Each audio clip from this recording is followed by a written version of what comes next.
Welcome back to the Pogue McGoal podcast. Oh, it's a beautiful goal, isn't it? A beautiful goal. What a save! Messi enganchó como le gusta, él probó con zurda. Morta again, another time, the shot on the foot and in! Oh, what a goal! What a goal that is! What a goal from David Beckham! Zinedine, passa.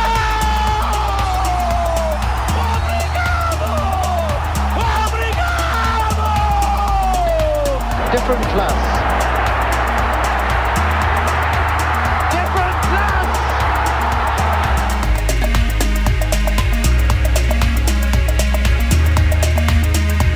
My name is James Carew, co-editor of Pogue McGoal website and magazine. And if you're tuning into the podcast for the first time, we're launching on this brand new medium to coincide with the release of the very latest issue of the magazine, issue 6. Pogue McGoal is a website and magazine from Ireland which looks at football culture, opinion, design and feature writing from both our homeland and around the world. Our brand new issue, issue 6, is now available to order from poguemcgoal.bigcartel.com or check us out on social media at Pogue McGoal. It's over 60 pages focused on considered design and quality writing from writers, illustrators, graphic designers and photographers across the globe. On today's episode, we're going to take a deeper look at another feature article from issue 6 of the Pogue McGoal magazine with the author of the piece. And to help, I'm joined once more by my co-host Joe Phelan. Joe's a news editor based in London who in the past has worked for sports websites and managed social media profiles for some Premier League footballers. He also once had Ian Wright cooking a pizza at his home. Welcome back to Pogue McGoal, Joe. Hey, thanks very much. That is my favourite Ian Wright story. I love that. And before we introduce our guest, Joe, you've been exploring the more unusual side of the football world and you recently wrote an article, which is up on our website, on some of the oldest players to play professional football, including a somewhat forgotten Irish legend. Yeah, I wrote this, well, partly because I saw a story a few weeks ago about a guy called Azeldin Bahadar from Egypt who's made history by playing a professional game at the age of 74 or 76? Yeah, it was 74. And I just thought that was absolutely incredible. And then I got to thinking, football websites often talk about the next big thing. They want to talk about the youngsters that are coming through, but we never really talk about the old people. So I thought I'd delve into that a little bit. Ended up talking about Bill Lacey, the oldest player to represent Ireland, who he played at the age of 41, I think, in the 30s. And then Essam El Hadri, who is an Egyptian goalkeeper, who's the oldest person ever to go in the World Cup. And King Kazoo, who I'm sure a lot of football fans will be very aware, especially football hipsters will know about him. He's been playing for 35 years in a row now, and he's still turning out in the top tier in the Japanese Super League, or the J League, I think it's called. So old people still doing it. Fair play to them. So basically, Joe, you're saying there's still hope for myself. I'm not saying that at all. I'm saying you've very much missed the boat, but others didn't, is what I'm saying. So that article is up on the website on poguemcgoal.com. But today's guest is Ollie Woodbridge, a content producer in London who has worked for a number of broadcasters in the UK, including Eurosport and TalkSport Radio. He's an Arsenal fan, but for issue 6 he's penned an intriguing article entitled The Three Knees of Nedved, the story of a 1,000,000,000 anatomic anomaly which added to Pavel Nedved's legendary makeup and made him a standout performer for Juventus and the Czech national team. Welcome to Pogue McGoal, Ollie. Hi guys, how you doing? Great to be here. Great to have you. So as we did in previous episodes, Ollie, I want to ask you first, how were you first introduced to football, or do you have any abiding memories? I've got many abiding memories. But yeah, I guess to date myself, I was born in the late 80s, so I'm 32. And I was actually brought up in a household that didn't care about football at all. My dad really wasn't interested. He was more of a rugby guy. But I had an older cousin who was obsessed with Arsenal, So my first memories really of football were around him and around that time. And I guess I was 6, 7, 8 years old. But really, for me, it was, as I'm sure it was maybe for many men of my age, boys and girls, it was Euro 96, which was obviously based in England. And those are my first concrete, vivid memories of suddenly being, exposed to this, just the incredible game. And it was right on our doorstep. It was Skinner and Baddiel with their song with the Lightning Seeds. Football was coming home. And it was, so it was around that time. Those are my sort of earliest memories, if you like. I always find it interesting that people seem to fall in love with football during big tournaments, rather than and then they seem to pick their club side later. I don't know what it is. Maybe it's because it's the furore around it. It sort of comes out of nowhere. It's like a massive festival, and you go, right, everyone in the country loves this, so you have to join in. So a bit like the Olympics. No one cares about decathlon until summer. No, they do. Every 4 years. And you're right, Euro 96 was that. It was this explosion. It was a carnival, essentially. And if you're a 6-year-old, 8-year-old kid like I was, and I did love football before that. I'd found Arsenal through my cousin, and I remember we played Parma, and I have these early memories of these sort of, games on TV that would come along. But I think it was also the fact that in this tournament, you had some incredible players who later, they then, moved into the Premier League, and then suddenly we saw them every day. But I think you're absolutely right. I think you're right. And so it was after that where it was suddenly like, oh yeah, I'm an Arsenal fan, and that was the beginning of it, really. Those tournaments are so special, though. They are abiding memories from your youth because you've got games every day. You come home from school, there's a game on, there's another 2 games on in the evening. Maybe your own country is involved in it. Who doesn't love these festivals of football? I know the international game nowadays gets a bad rep, and it's allegedly being replaced by the Premier League and the Champions League, and people say, why we've got another international window coming up. I love the international windows. The football can be terrible, but coming from Ireland, the Irish national team is like our club team, and we only get to see them in the international window. So I'm all for magical tournaments in the summer. I was going to say, on top of that, like with Ollie getting really into England in 96, James, your entrance must have been fairly similar in 94 because Ireland just took over the footballing world then. I'm even older than that, Joe. I remember Euro 88. I was only about 7, but I remember watching the games and the goals. Wow. And then, of course, 1990 was Ireland's first World Cup, which was like a magical summer, which 30-odd years later we're still talking about. And, of course, this year, sadly, we lost the great Jack Charlton.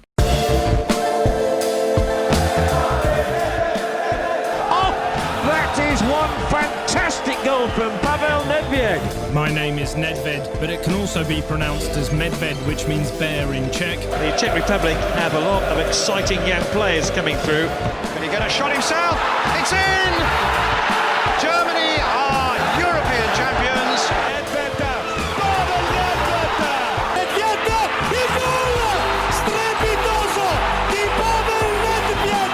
Oh, splendid effort by the European Footballer of the Year, Pavel Nedved.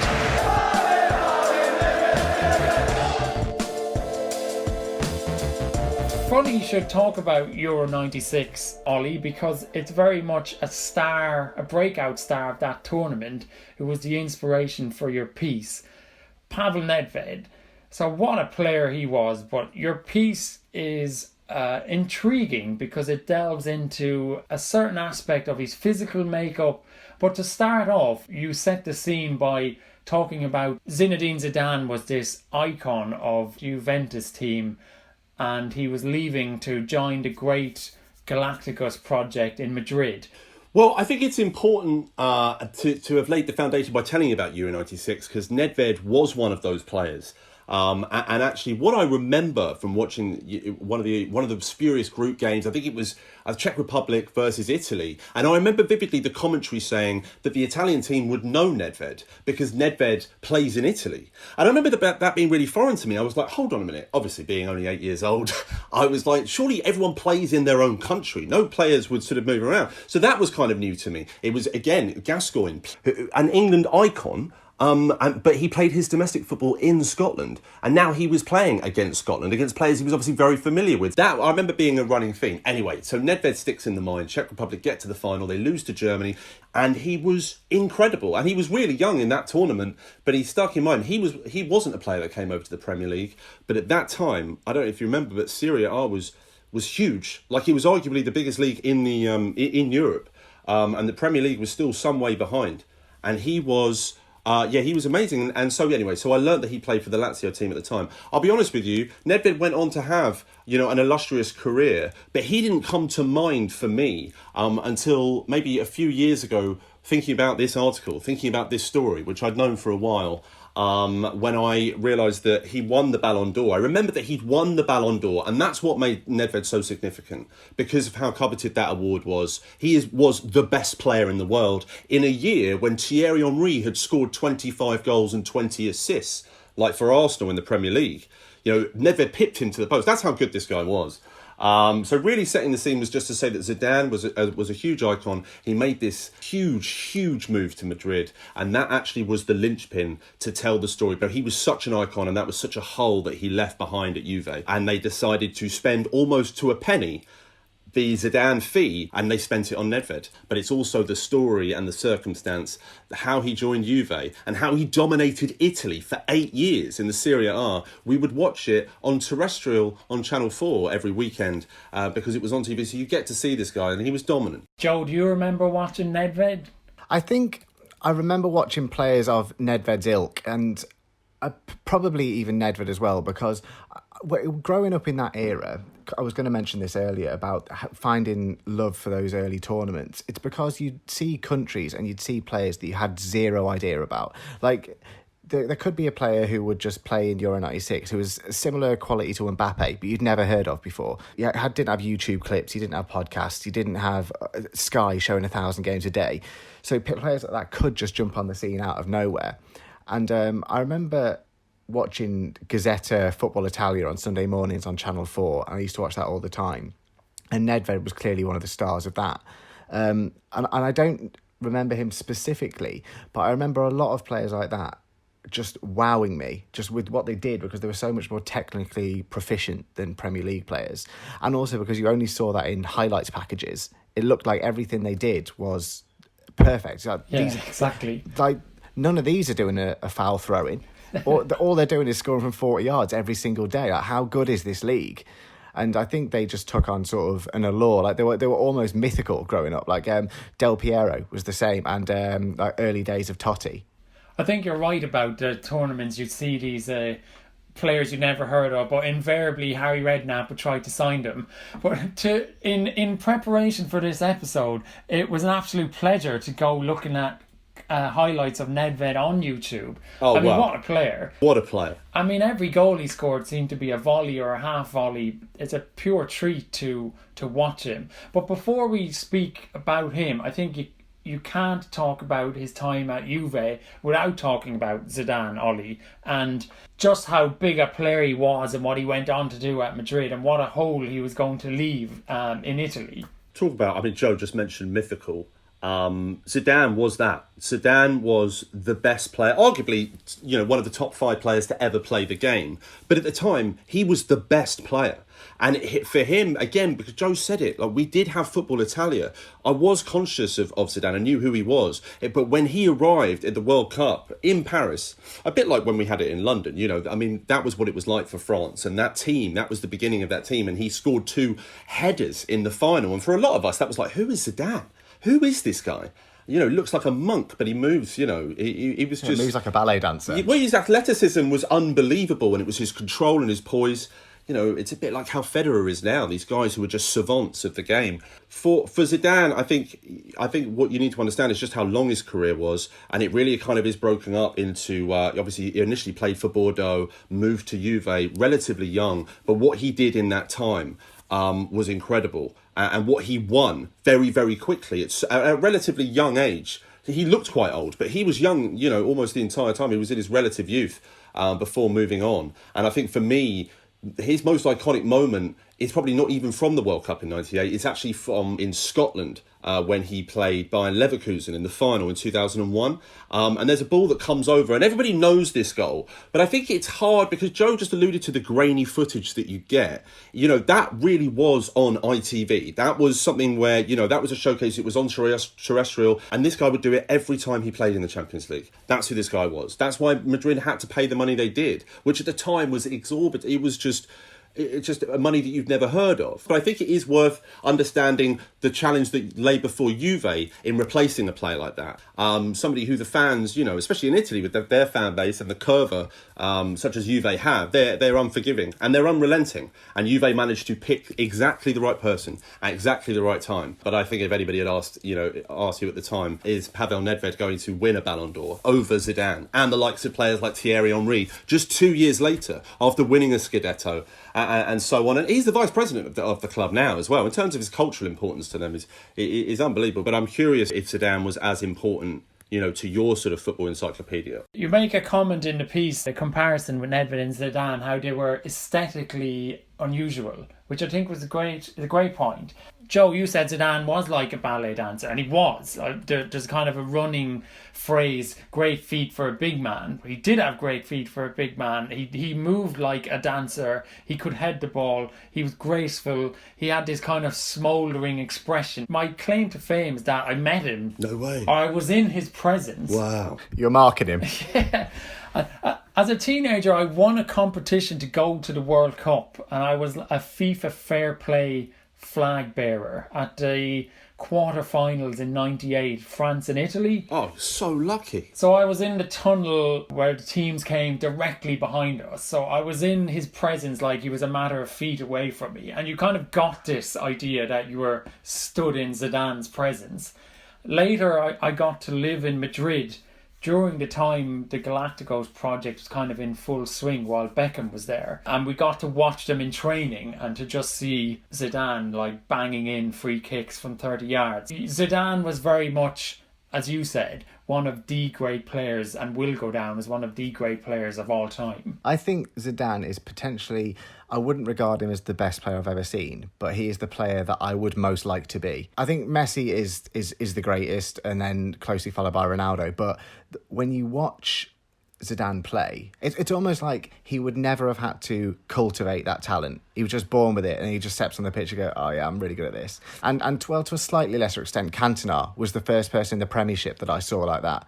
You just think, this guy is like, there's nothing about him that makes him look like an actual athlete, like a footballing athlete, yet he is able to do things that other people just can't do, and he makes it look like he's not even trying.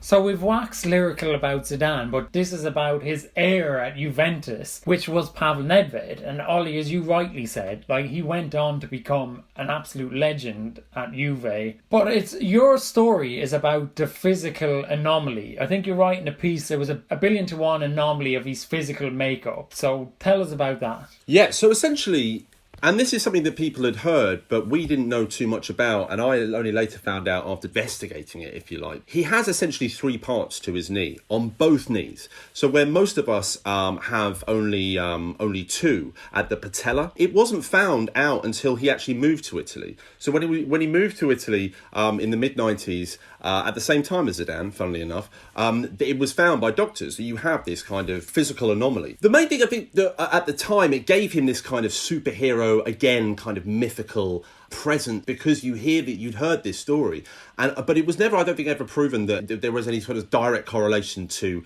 helping him play or making him this kind of RoboCop type footballer with these Inspector Gadget type abilities. Again, when I started writing this, it was to go back and to actually study a lot of tape and to watch a lot of footage of Nedved beyond kind of maybe just his goals, but actual whole games, the way that he would move around, and it became apparent very, very quickly the level of torque almost that he was able to put his body under, just in the way that he shifted, not dissimilar to a Messi. That was most fascinating for me, and you understood actually that he was sort of prodigiously both-footed as well, which is again like Zidane, and again like Cantona, and like Bergkamp. I have all these guys in a similar boat because these are, again, they're savants. They're kind of, it was also mentally the way that they played the game, and I think that this kind of physical conundrum, he used it to his advantage. I'm genuinely convinced there's nothing like this. There is nothing like somebody having an extra part to essentially a knee joint that gives you this kind of hyper dexterity in such a crucial part of your leg that you need in order to play football.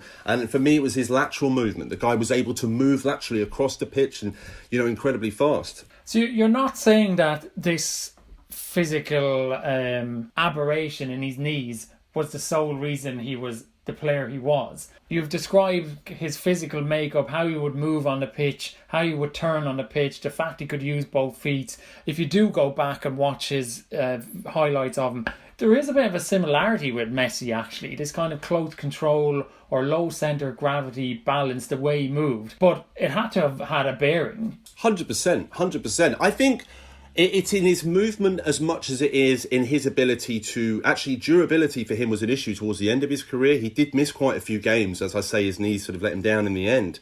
But it was almost the way that he could... when the first time we saw him in the Euros, when he came over here, you know, this is a player that would have survived in the Premier League because he took a lot of hits. Like, he took a lot of hits in midfield. Like, he was a player that was able to take that extra step, get behind the line, and always managed to just keep the ball away from the opponent. And that's what makes it so intriguing. Because, like you say, a lot of his goals were spectacular.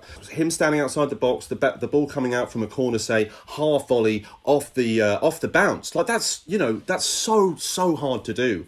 And yet he seemed to have this strength in you know, quite small legs that he had.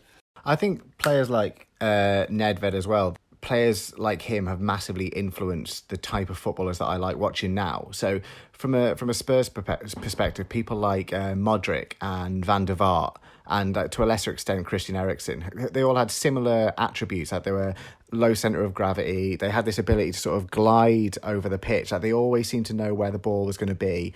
They had like the eye for a pass, like the kind of pass that even the cameraman can't see, and they're always the players that I gravitate to. And I think Maradona is obviously the pinnacle of that, really, in footballing history. But players like Nedved must have influenced the generation that I'm watching now. 100%. And they're all Tottenham players. You just I specifically picked them out as Tottenham players. Calm down, gentlemen, the Arsenal and the Spurs fan. But without giving everything that's in the piece away, Ollie, he could have lived up to Zidane's reputation if he could match it on the international stage. And while they didn't quite manage to do that with the Czech Republic, like, what a team they were, what a story it was, like a newly formed nation going to Euro 96, Nedved a pivotal part of that, and then captaining them at the Euros in 2004. Absolutely. And I think when you're thinking of that Czech Republic team, they had, as I say, this is where my footballing journey kind of started, if you like,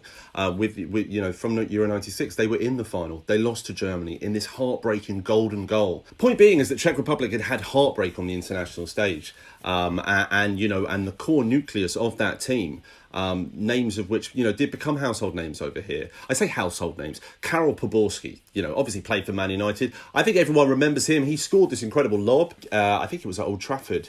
For the Czech Republic over Portugal. So they were already playing this quite exciting football, and like Joe says, you know, a lot of these players, the next generation went on to emulate. Poborski was a really good player. Patrick Berger was another player, a Liverpool stalwart for years. Vladimir Smica. Jan Koller was there at the time. Jan Koller was there, you know, and he was by the time we got to Euro 2004, 8 years later, that's when you got Jan Koller, this terrifying kind of brute, but actually was, you know, he was the archetypal big man. He had a great touch, and so often the teams of that era, they all kind of had that. Germany had it with Miroslav Klose to sort of a lesser extent, but that was a kind of a style of football that the Czech Republic really warmed to. By the time they got to Euro 2004, if you add Thomas Rosicky to the ranks, you know, they had a nucleus of a team who had been together for quite a long time by that point. And really it had stung Nedved. You know, he speaks about getting to the final of a European tournament so early in his career. Nedved had a huge amount of success in his career very early on in his domestic leagues that he played in. But on international stage, he said that he thought, you know, those as so often they do, that those opportunities would come around, you know, relatively frequently. But they didn't for him. It was really kind of two tournaments where he had his shot. So by the time he got to Euro 2004, he had won the Ballon d'Or in 2003. You know, he'd added another Scudetto to his name, as well as domestic cups.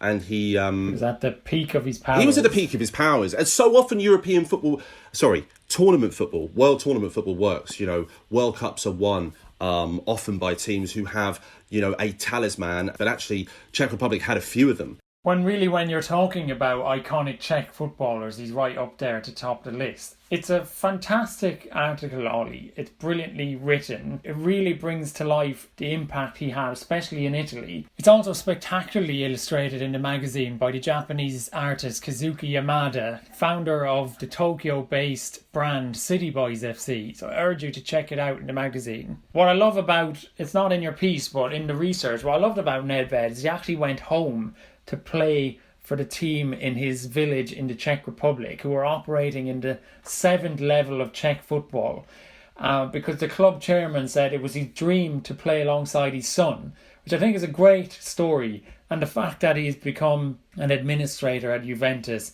he's clearly become a lifetime legend at that club. So before we finish, so the piece is about Nedved and how this physical makeup made him the player he was.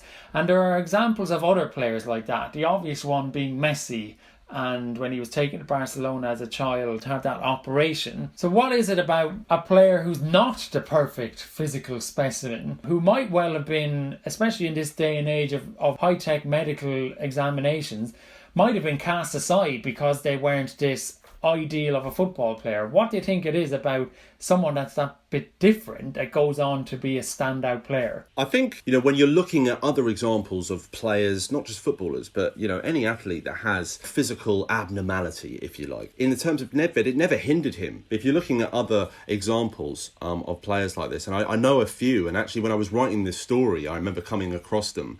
But there's famously Garrincha, who was, I don't know if you remember, he was a Brazilian sort of football legend, part of those Pelé sort of led teams, the World Cup winning teams of 58 and 62. And I think he won player of the tournament, and he was the Golden Boot. But this guy had, he had a left leg that was it was kind of distorted almost, and it kind of it was bow-legged, and it's almost uncomfortable to watch because his left leg kind of points inwards to such an angle. And his right foot, I think, was like 5 or 6 centimetres shorter, and it was also it had this kind of bow-legged effect. But he was unbelievable by all accounts. That is somebody who you can, right in front of you can see that this guy has to overcome and learnt how to use this impairment, for his game. There's a couple of others. I remember being an Arsenal fan, don't know if I've mentioned that, but being an Arsenal fan, Kanu, I remember Kanu, he was an icon of the time. Like he was that important to us. He had a hole in his heart. And I remember, I think it was like 96. He played for Nigeria in the Olympics, I think, and they found that he had this hole in his heart in a scan, and had to have an operation. So that, it can get as serious as that if we're actually using the true sort of medical term abnormality or physical abnormality. Kanu came back and he was unbelievable. But I remember with Kanu, it was always that he couldn't play too often. But those are just a few examples that I came across just writing this story. Do you know Dean Shields? Have you ever heard of Dean Shields? He used to play for Hibs. Dean Shields was I think he only retired last year, but he was blind in one eye from when he was the age of 8. And I remember there was a big story in it was 2006 that he had to have his right eye taken out, and then he had to have a glass eye put in place. And he played over 100 games for Hibs. He played 90 games for Rangers, 80 games for Doncaster, 14 appearances for the Northern Ireland national side, and he did that with one eye. That's seriously impressive. And you think any sport, you need the ability to perceive depth, but you think surely you need 2 eyes to be good at football. But I have double the amount of eyes that he has, and I wouldn't even say half the footballer. I remember watching him a lot when I was at uni and we couldn't afford Sky, so we had Setanta Sports, which was cheaper, but the problem with Setanta Sports was you could only watch Scottish football. So you go, I'm watching the Premier League. Which one? That doesn't matter. That doesn't matter. Come round for the Prem. It's a intriguing conversation. You look at, in an Irish context, someone like Paul McGrath, whose kind of off-field troubles are well advertised, but on the pitch, he would say he had no knees, he couldn't train, he had a virus that was eating his shoulder away, and yet he's one of the greatest Irish players of all time. So there's something in it about players who might, in the strictest sense, fail a medical, are actually the ones who go on to be icons of the game. So it's been a brilliant conversation, Ollie and Joe. Ollie, thanks for joining us. It's been a pleasure having you. Thanks so much for having me. It's been great. Really enjoyable. And Joe, it's been great having you back again. Thanks for having me. It's always a pleasure to be here. And that's it for the latest episode of the Pogue McGoal podcast. Let us know your thoughts by messaging us on social media at Pogue McGoal. Listen out for future editions where we'll be joined by more guests who've contributed stories, artwork, photography and more to both the magazine and website. Don't forget, you can now order issue 6 of the Pogue McGoal magazine right now from poguemcgoal.bigcartel.com. Join us next time on the Pogue McGoal podcast.